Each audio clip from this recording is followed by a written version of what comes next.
Hey everyone, and welcome back to Melbourne Railway Videos. I'm here at Dane Road, which is a tram stop, and we've got this Piccadilly service departing.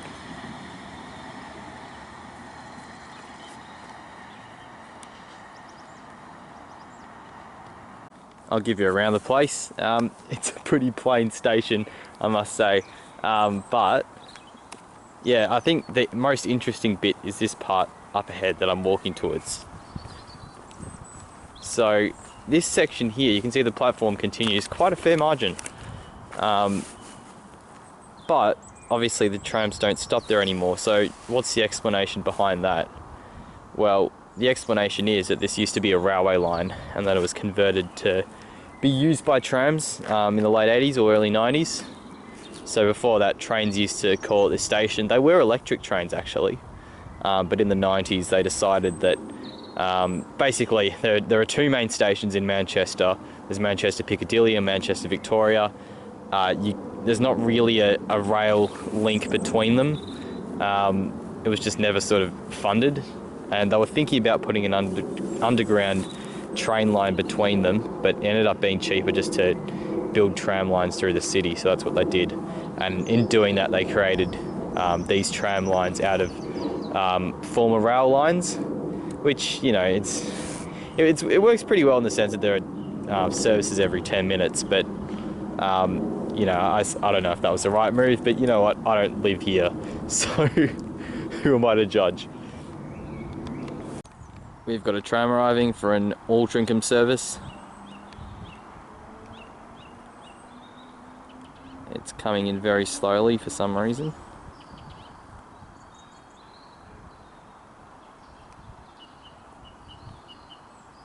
No idea why, maybe there's just a little dead spot in the tracks.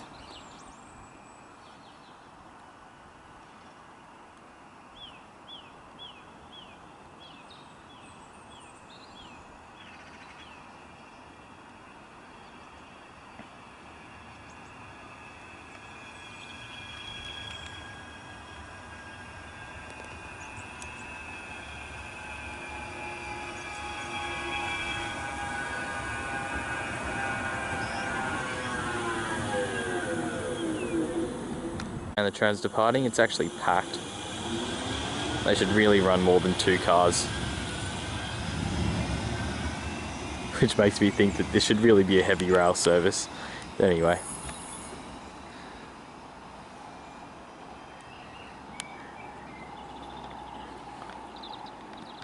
So how do the tickets work here? Well, you can use your phone, you can use, I believe, a smart card, but you can also just buy paper tickets, which is what I did today.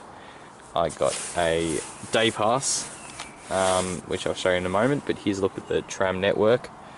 So we're out in Dane Road here near Sale. This is the Altrincham line. And you can see it's quite extensive, like it goes out to places like Bury, Rockdale.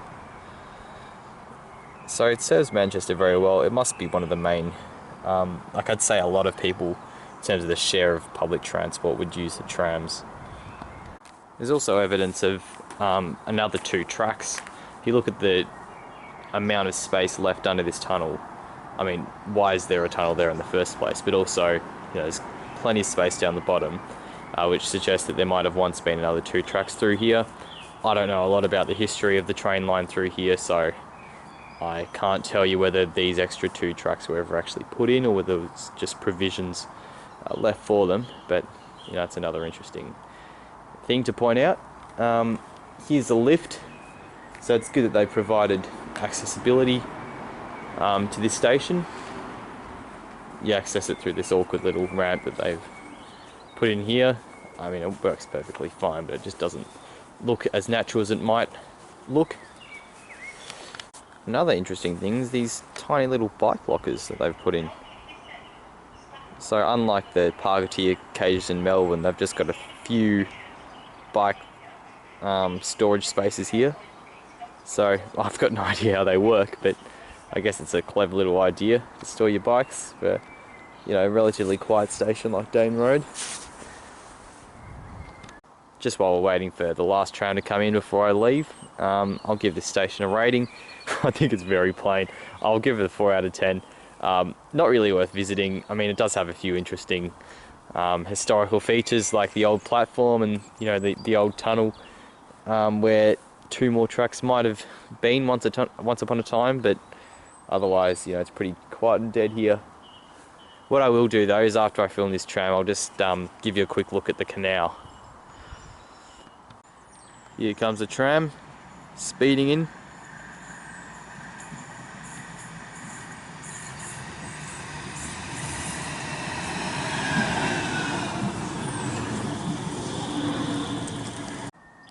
And she's departing now.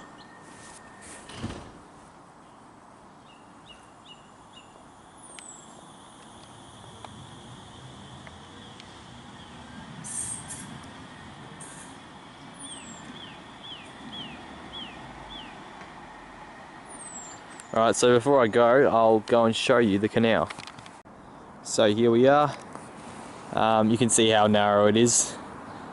You wouldn't get much freight using this these days. It's more, well, it's pretty much all just, you know, people's boats using it for fun, but I imagine this would have been very important in the Industrial Revolution for commerce and that sort of thing. You know, obviously there's an advantage in terms of the lack of friction of moving things by water, so that's probably what led to its construction.